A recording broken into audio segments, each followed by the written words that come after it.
2, 3, 4.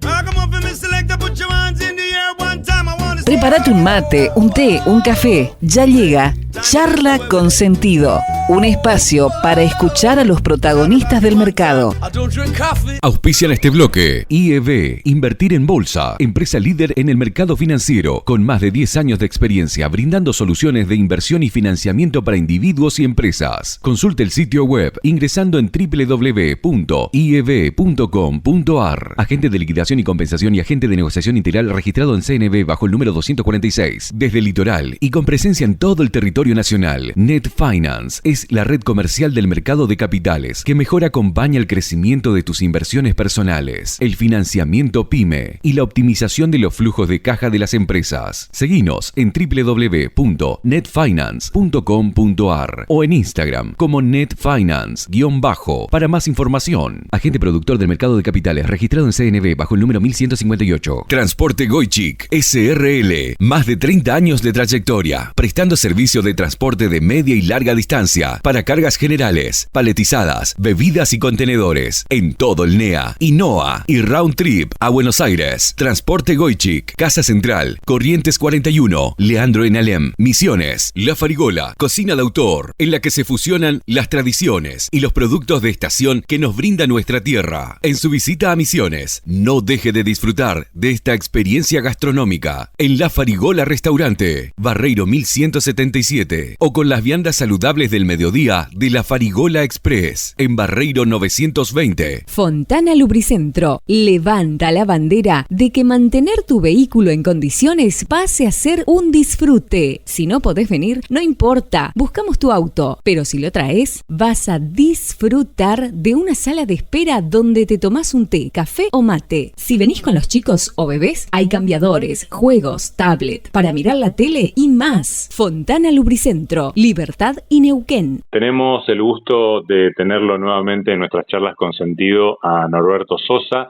director de IEB, Invertir en Bolsa, una de las ALIC más destacadas del mercado argentino. Norberto es economista de la UBA, con especializaciones en la Universidad de Chicago, en la Universidad de Nueva York, en la prestigiosa Escuela de Negocios de Wharton también, y en lo laboral se desempeñó durante varios años y en varios cargos en Raymond James. Así que un gusto nuevamente, Norberto, tenerte con nosotros. Muy amable por permitirnos estos minutos. Al contrario, Alejandro, un placer para mí estar con ustedes, así que es un gusto. Bueno, y nosotros recurrimos a tus profundos conocimientos de las finanzas internacionales y del mundo para que nos expliques o que nos cuentes en realidad cuál es tu punto de vista y cuál es el diagnóstico que has logrado hacer después de que parecía que ya todo lo que podía pasar había pasado con la pandemia, con la guerra en Ucrania, que había sido precisamente cuando estaba comenzando este conflicto la última vez que charlábamos con vos y la primera, pero ahora llega un inesperado sismo en el sistema bancario con el cierre del Silicon Valley Bank, la volatilidad también de otros bancos, hasta del propio Deutsche Bank, de Credit Suisse, que fue absorbido, fue comprado. ¿A qué le atribuís estas situaciones y qué tienen de parecido o diferente también a una crisis que a la que se remite uno casi obligatoriamente, que es las del 2008? Mira, Alejandro, además de la del 2008, es una historia recurrente en el mundo y en el caso particular en Estados Unidos, que luego de periodos de tasas bajas, cuando la Reserva Federal comienza a elevar sus tasas a niveles neutrales y más aún cuando las lleva a niveles restrictivos, como es el caso actual, suele surgir algún problema en el sistema financiero, ¿no? Por eso es que yo digo que Jerome Powell se le ha pasado estos últimos meses repitiendo como un mantra el hecho de estamos monitoreando la situación de la inflación, los desequilibrios en el mercado laboral y eventuales tensiones financieras. Y esas eventuales tensiones financieras finalmente aparecieron, y aparecieron porque, vos fíjate, vos hiciste una muy buena referencia, que es el 2008. Vamos a ponerle números. Entre los años 2004 y 2006, así que un proceso que duró 2 años, Sí. El Comité Federal de Mercado Abierto elevó la tasa desde el nivel del 1% al 5,25%, es decir, 425 puntos básicos. Y en el actual proceso de endurecimiento o tightening, la tasa fue elevada de 0,25 hasta 5, o sea, 475 basis. Por lo tanto, el actual proceso de tightening es más duro que el que en buena medida generó la crisis inmobiliaria del 2008, más duro en términos digamos, de incremento de la tasa y más duro en términos de velocidad, ¿no? Porque fue solo un año. Así que bueno, no sé, no quiero monopolizar el uso de la palabra, pero... No, por favor, esa es la idea de que lo monopolices, pero aprovecho y te pregunto, porque uno interpreta, o a veces se interpreta, como que los bancos centrales, digamos, o la Fed en este caso, porque bueno, los bancos centrales europeos también tuvieron, en definitiva, una actuación similar, aunque un poco más tardía a la de la Fed en cuanto a la suba de tasas. ¿Tiene que ver esto con que los bancos centrales le prestan más atención al mercado que al sistema bancario? Mira, los bancos centrales, y digamos que los bancos centrales tienen varias funciones. Una, la de, como se suele decir en la traducción, hacedor de política monetaria, es decir, que fija la política, y también en su rol de superintendencia, como regulador del sistema financiero, ¿no? Entonces, como regulador del sistema financiero, lo que suele ocurrir en el caso particular de la Reserva Federal es que es muy estricto con las grandes instituciones. Entonces, instituciones como el JP Morgan, Bank of America, Citi, Wells Fargo, son instituciones que son sometidas a estrés test, muy controladas. Entonces, las grandes instituciones financieras del sistema están con un buen estado de salud, están con buena solvencia. Normalmente lo que suele ocurrir en estos procesos de tightening y sobre todo tan duros, es que el ruido viene por el lado de instituciones chicas que no son muy significativas en términos del tamaño del sistema y que no suelen estar dedicadas al negocio principal del sistema financiero. Vos fíjate que la crisis del 2008 arranca básicamente con la subprime, es decir, con un sistema de préstamos más chico, es decir, el mercado de hipotecas en Estados Unidos es un mercado muy amplio con distintos segmentos digamos, de préstamos, y la crisis del 2008 arrancó en un determinado segmento dentro del negocio del préstamo hipotecario. Y aquí ha pasado lo mismo, ¿no? El inicio de la crisis viene de la mano del Silvergate Capital, que era una institución básicamente dedicada a criptoactivos, y luego viene el Silicon Valley Bank, dedicada al Venture Capital, ¿no? Entonces, ahí lo que tenemos es, vos me decías, ¿qué similitudes? Bueno, similitudes, número uno, tanto la crisis del 2008 como la actual están asociadas con procesos de endurecimiento de la política monetaria, están asociadas también en que surgen en instituciones más bien chicas, insisto en este concepto, que no están dedicadas exactamente al core business del sistema financiero, pero aquí, vos fíjate, yo lo que planteo es, si existen, dentro de la filosofía hay todo un debate de si existen o no las casualidades, pero qué casualidad que el año pasado la Real Academia Sueca de Ciencias premió a Bernanke, a Diamond y Dybvig, justamente por sus contribuciones al estudio del rol de los bancos dentro de la economía y al estudio de las crisis financieras. Y lo que está haciendo la Reserva Federal en este momento es cumplen con las recomendaciones de los premios Nobel 2022. ¿Qué dicen los premios Nobel? Los trabajos de Diamond y Dybvig lo que plantean es la importancia que tiene un esquema de garantía de depósitos dentro de un sistema financiero. Sí. Y ahí Estados Unidos tiene el FDIC, el Federal Deposit Insurance Corporation, que hasta el 2008 te cubría $100.000 por cada depósito, y a partir de la crisis del 2008 se elevó a $250.000.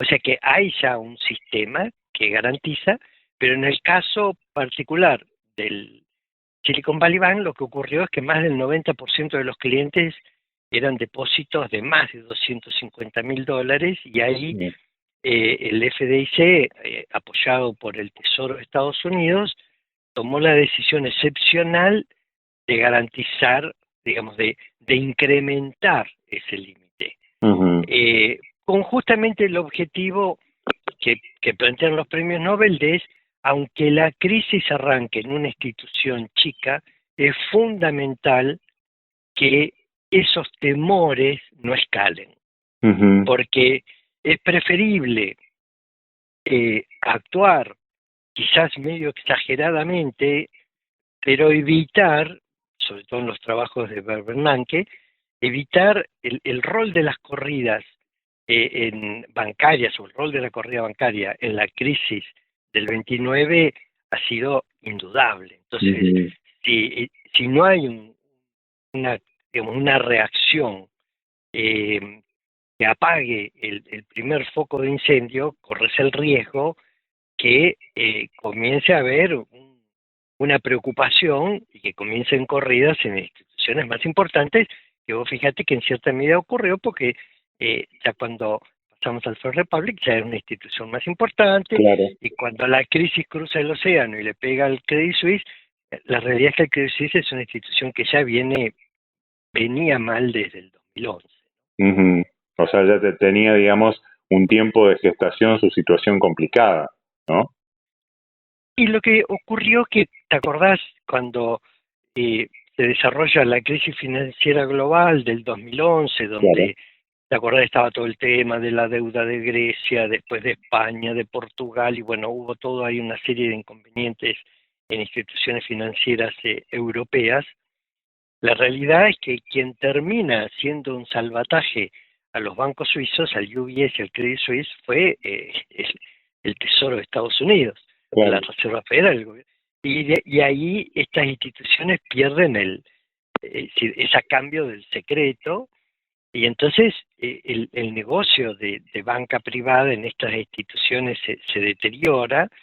El Credit Suisse no fue haciendo una reformulación en su estructura de costos, pero bueno, era una institución que venía arrastrando problemas ya desde hace varios años, e indudablemente ese fue el toque final, ¿no? Norberto, claro, lo que decís vos entonces es que, en definitiva, el efecto contagio eventualmente podría estar directamente relacionado con una disminución de la credibilidad del sistema bancario en general, y tal vez, digo, en el futuro, si es que no acudían en auxilio los bancos centrales, la Fed, o bueno, no sé, o no se terminaba, digamos, de resolver la situación como se resolvió entre el UBS y el Credit Suisse, se corría el riesgo de que haya, por decirlo de alguna manera, bancos que empiecen a estornudar con esta misma gripe en otros lugares del mundo, si no ocurría eso.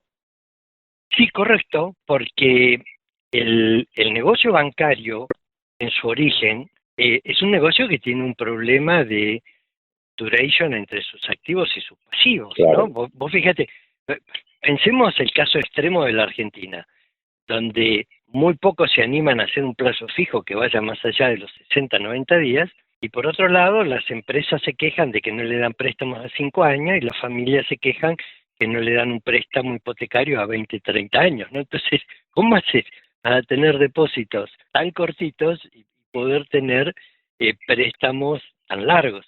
Hay un problema ahí de desequilibrio en la duration. Entonces, es fundamental que exista, como te comentaba hace unos minutos, un sistema de garantía de depósitos que, en el caso de haber un problema, acá hay que separar lo que es la iliquidez de la solvencia, ¿no? Claro. De pronto una institución puede ser solvente, pero bueno, no está en condiciones de que todos sus clientes vayan a pedirle los depósitos. Y más aún, como fue en el caso de Silicon Valley Bank, donde hubo un problema de mala praxis, ¿no? Porque los activos, vos pensás que el año pasado los bonos del Tesoro de entre 20 y 30 años cayeron casi igual o más que el Nasdaq, cayeron más del 30%. Entonces, los activos de este banco estaban básicamente en ese tipo de instrumentos que sufrieron semejante deterioro en sus precios. Entonces, en general, cuando ocurren estas situaciones, empieza el fenómeno de ese juego donde está Wally, y en el sentido de todos se empiezan a preguntar, pero para el banco donde yo tengo mi dinero, ¿no será como el Silicon Valley Bank? ¿En qué habrá invertido? Entonces, por eso ahí es fundamental, vos fíjate que la crisis arranca el día 9 de marzo, en el Silvergate Capital, se traslada al Silicon Valley Bank al día siguiente, y ese mismo domingo, la Reserva Federal, más el Departamento del Tesoro, más el Federal Deposit Insurance Corporation, organizaron un nuevo esquema de préstamos para los bancos, el BTF, es decir, el Banker Funding Program, para darle financiamiento a los bancos hasta 12 meses, poniendo como activos en garantía. Entonces, además de poner en funcionamiento, obviamente, el sistema de garantía de depósitos, si un banco necesitaba liquidez, no hacía falta, es un esquema que está vigente actualmente.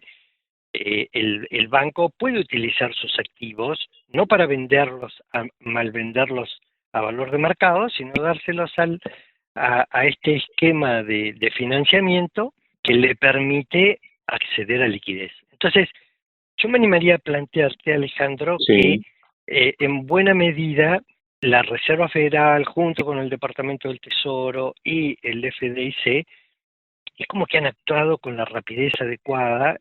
Y si bien el mismo Biden dijo esta semana que la crisis bancaria no ha terminado, me parece que lo que ha quedado claro es que las autoridades norteamericanas tienen la convicción de hacer lo que sea necesario para que la crisis no escale. Mientras me parece que como que por ahí queda un poco de humo o alguna chispa ahí dando vuelta, pero me parece que se ha evitado que escale esta potencial crisis.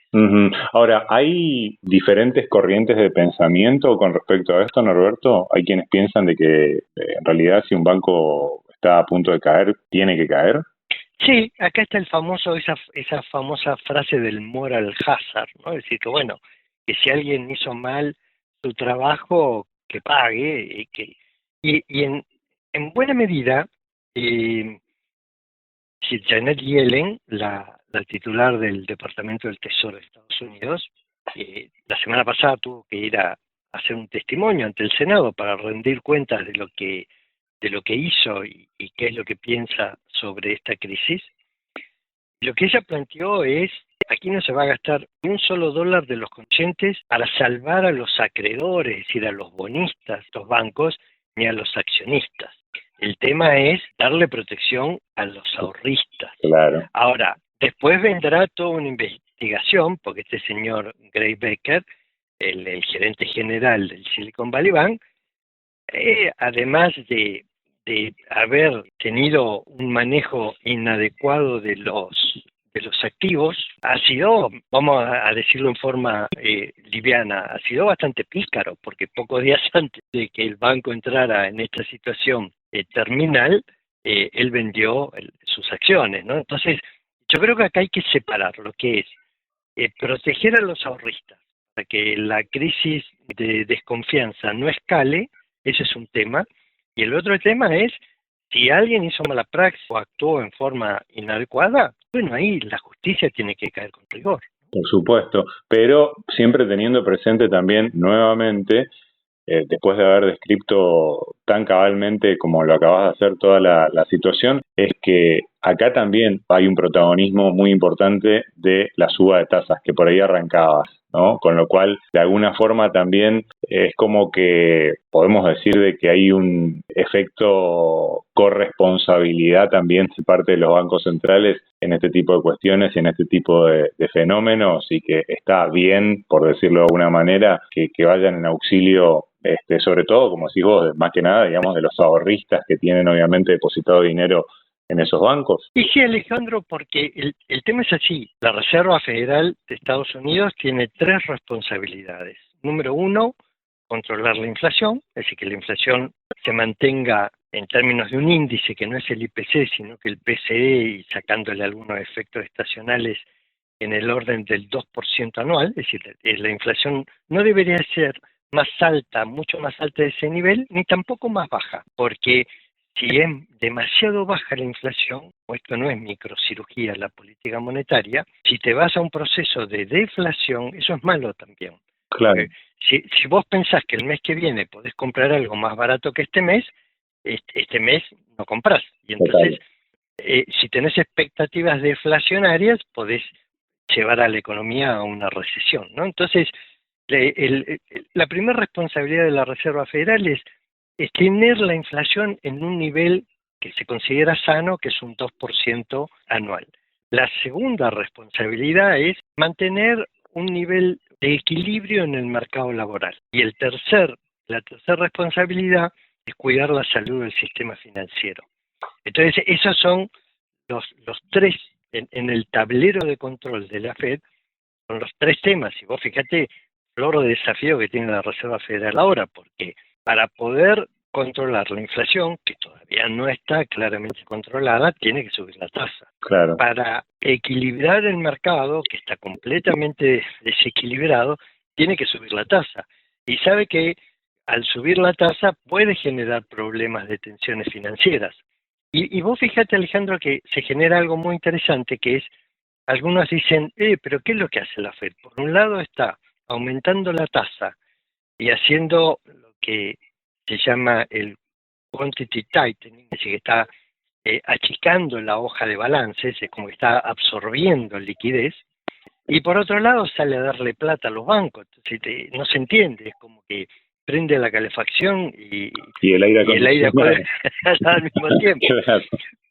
Pero bueno, no es tan así, no es que prende la calefacción y el aire acondicionado. Pasa que es difícil de encontrar la metáfora para este caso. Claro, es muy técnico también. Entonces, claro. Vos fíjate, el desafío es apreto a la política monetaria en general para equilibrar el mercado laboral y controlar la inflación, pero si hay un banco en particular que necesita liquidez, le doy liquidez puntual a ese banco. Es decir, no es que expando en forma general, ¿no? Así que por eso también hoy en día creo que se genera, quizás algunos analistas, no sé, por ahí subestiman el rol de la Reserva Federal, en el sentido de que si analizás, por ejemplo, el reporte de política monetaria que la Reserva Federal presenta ante ambas cámaras del Congreso, realmente la Reserva Federal debería subir un poco más la tasa y mantenerla alta durante todo este año.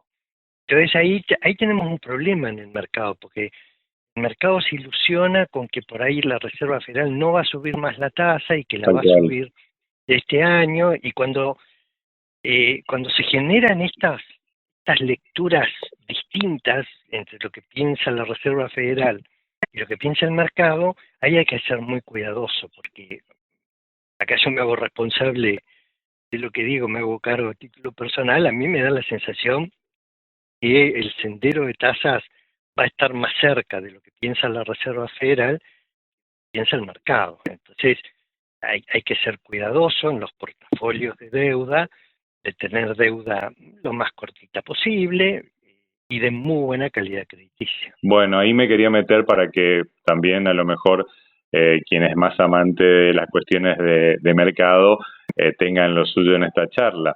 Vemos también de que hay algunas señales, si se quiere, de cierta confianza, porque bueno, hubo un repunte inclusive de las acciones de bancos, inclusive en Wall Street en estos últimos días.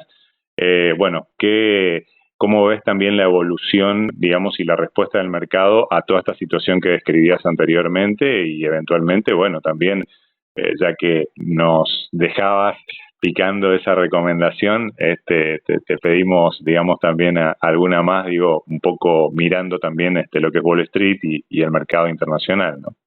Sí, aquí uno de los puntos interesantes es que el mercado suele operar no en función de la realidad del momento, sino de lo que se imagina que va a pasar. De la expectativa. De la expectativa. Entonces vos fíjate que en términos macroeconómicos, el 2022 fue un año de desaceleración económica para Estados Unidos. Este año 2023 probablemente sea un año de recesión, donde en el segundo semestre se vea caída en el PBI. Y el tema de la caída del PBI es para una conversación larga, pero te la resumo, porque los norteamericanos expresan el PBI de una manera distinta a la que acostumbramos nosotros a leerlo. Entonces, ellos lo ven en términos de variación trimestral desestacionalizada y luego lo anualizan, y nosotros lo vemos año contra año, ¿no? Entonces, si lo vemos al modo argentino de año contra año, probablemente en el primer semestre del 2023 la economía americana siga creciendo, pero a un ritmo menor que el año pasado, y en el segundo semestre caiga, tenga números negativos. Y el 2024 sea un año de recuperación económica. Entonces, en el 2022 el mercado operó en función de recesión. Y entonces aquellos sectores relacionados con utilities, es decir, electricidad, gas, distribución de electricidad, no generación. No generación, sí. Alimentos básicos y salud fueron los sectores más defensivos, ¿no? Uh-huh. Y el mercado cayó un 25%, que es lo que suele caer en los escenarios macroeconómicos de lo que en inglés llaman mild recession, que sería una recesión suave. Es como que está todo tabulado, es increíble, Alejandro. Un soft landing cae 15, mild recession 25, recesión severa 35, estanflación 50. Entonces, vos fíjate que el año pasado, y eso se cuenta a partir de qué nivel cae. Entonces, si el S&P empieza a caer de 4.800 y monedas, que era a comienzos del 2022, un 15% es caer a 4.100, 4.200. Un 25% es caer a 3.500, 3.600. Entonces, el mercado está trabajando en función de una mild recession. El objetivo era caer 25. Ya cayó, el año pasado cayó 25 y estuvo en 3.600 y en 3.500. Sí. A partir de ahora, si no aparecen señales, hoy por hoy no hay, incluso en ningún leading indicator, de que la recesión sea más complicada, yo me animaría a plantearte como que quizás el 13 de octubre del año pasado fue el mínimo de esta corrección, y a partir de ahí el mercado empezó a recuperar suavemente. Uh-huh. Así que tenés estrategas prestigiosos como el famoso Michael Wilson de Morgan Stanley, que está diciendo que no, que el mercado te va a ir otra vez a los mínimos del año pasado. ¿Pero ¿no? basado en qué, por ejemplo? Bueno, basadas en sus proyecciones. La verdad que nosotros en el equipo de IEB no vemos ningún, insisto, en los indicadores líderes que prepara The Conference Board, ¿no? Es como que tenés que ponerte un escenario extremadamente pesimista, en el sentido de que, no sé, rebrota la crisis financiera y la Fed no la puede manejar, se aumenta la escala del conflicto bélico en Europa, no sé. Uh-huh. Si te querés... no sé, si querés ser un claro, depende, claro, pero es de como decís vos, depende del horizonte que te traces, en definitiva, digamos, ¿no? Claro, entonces, en un escenario de recesión suave, probablemente en octubre del año pasado se haya hecho ese día que el mercado tuvo un movimiento tremendo, haya hecho los mínimos en la zona de 3.500 del S&P 500 y el mercado esté recuperando. Vos fijate que con semejante susto de crisis bancaria, esa zona de 3.800 del S&P 500 ha funcionado bien, no es que el mercado... ¿no? Entonces, es como que este año estás teniendo, los máximos de comienzo de año fueron superiores a los máximos del último tramo del año pasado, y por ahora no tenés mínimos que hayan ido a buscar los mínimos del año pasado, ¿no? Entonces, yo empiezo a ser un poco más constructivo al tema de, digamos, dentro de un contexto de cautela, como te digo, en lo que hace a portafolios de deuda, prefiero estar corto en duration y ser muy selectivo con la calidad crediticia, pero estoy empezando a ser más constructivo con el equity en términos generales, y luego viene el tema del desafío sectorial, es decir, si realmente este año lo que va a atravesar la economía norteamericana es una recesión suave y el 2024 es un año de recuperación, y podemos debatir si va a haber una suba adicional o no de la tasa, o si la tasa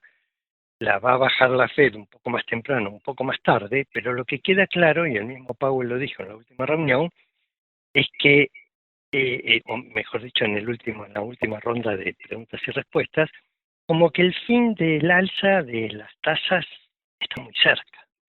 Entonces, ahí se empieza a dar un cambio, una rotación de sectores que está en línea con lo que pasó en enero. En enero, fíjate que tuviste el sector tecnológico en el acumulado del año está como 15% arriba versus un S&P que está aproximadamente 5%, y tenés sectores como el de salud en el terreno negativo. Entonces, como que aquellos sectores que fueron los ganadores del 2022 en un posicionamiento sectorial en vista a una recesión, como que ahora tenés una rotación de sectores de una economía que va a entrar en recesión, pero en vista de una recuperación económica. Totalmente, pero la diferencia está también en que, como decís vos, el titular de la Fed en esta oportunidad mostró la zanahoria, cosa que no había ocurrido anteriormente. Exacto, y que se puede equivocar, ¿no? Porque, digamos, vos fíjate que el año pasado todos pensábamos que lo peor de la crisis a mediados de año se había pasado, y resulta que lo peor estaba adelante, ¿no? Ahí entre septiembre y octubre vimos los mínimos. Pero en principio, en lo que sería el escenario base, uno podría empezar a ser un poco más activo, y en términos generales quizás, más allá de estar debatiendo entre growth o value, bueno, son momentos en los que se pone de moda la palabra calidad. Bueno, invertir dentro de lo que es sectores más relacionados con crecimiento, pero que tengan buenos fundamentals, no cualquier cosa. Esas son las compañías ya en etapas no de recuperación económica, sino de crecimiento económico. En esa etapa del ciclo económico donde sobra la plata y donde ya las empresas de calidad están caras, bueno, ahí derrama a cualquier tipo de compañía, ¿no? Bueno, pero aprovecho y te pregunto, digamos, una cuestión así bien puntual en torno de justamente para dónde va la inversión. Entonces, ¿qué tenemos que esperar de lo tecnológico, por ejemplo? De lo tecnológico, yo pienso que lo que ha ocurrido en el acumulado del año, en este primer trimestre, es un comportamiento que se va a dar durante buena parte del año, en el sentido de que vas a seguir teniendo rotación hacia sectores tecnológicos. Lo que pasa es que si lo pensás en términos de clásicos sectores del S&P 500, como que tenés tres sectores de growth, que es Information Technology, propiamente dicho. Claro. El consumo discrecional es también tecnológico, porque ahí tenés Tesla y tenés Amazon. Y comunicaciones, es decir, lo que es Communication Services, ya no es la típica empresa de teléfonos AT&T, ahí tenés Netflix, Facebook, ¿no? Entonces es como que esos son tres sectores que deberían empezar a ser destino de un posicionamiento moderado, pero en un favorecimiento en lo que hace a una rotación de sectores. Y el sector bancario tuvo un castigo exagerado quizás en estos días y va a tener una, como vos comentabas, una recuperación, pero yo, digamos, siempre en estos casos es tema número uno, si no te querés complicar la vida, vas a algo direccional que sería el S&P 500. Ahora, si querés ser un poco más sofisticado y empezar a trabajar en sectores, yo como en línea general, como lo que te planteo es, así como los sectores ganadores el año pasado fueron utilities, consumo básico y salud, esos son sectores que este año van a estar más tranquilos, al contrario, probablemente siga saliendo dinero de esos sectores para ir a los sectores más relacionados con crecimiento. Pero esto es un proceso gradual, pero me parece que se va a mantener a lo largo del año. Por último, entonces, y planteándote ese desafío que de alguna manera ya lo contestaste, la palabra, digamos, a partir de ahora sería punto de vista constructivo. Tal vez optimista sería exagerado, tal vez. Mira, te lo expreso directamente en un ejemplo de cartera. En una cartera internacional, me parece que teniendo en este momento todavía letras del Tesoro de Estados Unidos entre 3 y 6 meses con rendimiento de más del 4,5%, para un inversor estilo conservador, ahí podés dedicar el 50% de la cartera. Bien. Y el otro 50% de la cartera lo dedicaría un 25% para seguir incrementando deuda, es decir, que sería un portafolio 75-25 aproximadamente, y ese incremento de deuda, como te comentaba antes, siendo a través de instrumentos de fondos, básicamente dedicados a fondos de alta calidad crediticia y duration de no más de 2 o 3 años, o fondos con estrategia de crédito, también que sean muy selectivos en calidad crediticia y que no se vayan mucho más de 3 años en duration. Y ese sería el otro 25%. Y el restante 25%, hay acciones, donde podrías tener dos alternativas. Uno, si pensás que el mercado va a seguir estando medio lateral entre 3.500, 3.600 de piso y 4.100 de techo, podrías implementar una estrategia de cover call, donde básicamente lo que haces es incrementar más tasa todavía el portafolio. Y si tenés una visión un poquito más constructiva, en lugar de los cover call, bueno, ahí ya ir teniendo una posición directamente direccional al equity, que podría ser S&P 500 o complementar con algunos, como te comentaba, con algún instrumento más relacionado con empresas large cap, es decir, de alto valor de capitalización relacionadas con growth. Esa sería una cartera que expresa mi opinión actual sobre el mercado. No, excelente, nos hiciste todos los deberes, Norberto. Más no te podemos pedir, sinceramente. Realmente muy generoso con tu conocimiento y con tu tiempo con nosotros, y bueno, y ojalá podamos tener una nueva oportunidad de charlar y de también profundizar en algunos otros temas. Te queremos agradecer mucho por la posibilidad de tenerte nuevamente con nosotros. Bueno, Alejandro, un placer, y los felicito tanto a vos como a Sebastián por generar estos espacios ante los cuales desde IEB siempre estamos a disposición, porque nos interesa en todo lo que podamos colaborar en lo que es divulgación de los mercados y ayudar a conocer un poco más el funcionamiento de los mercados.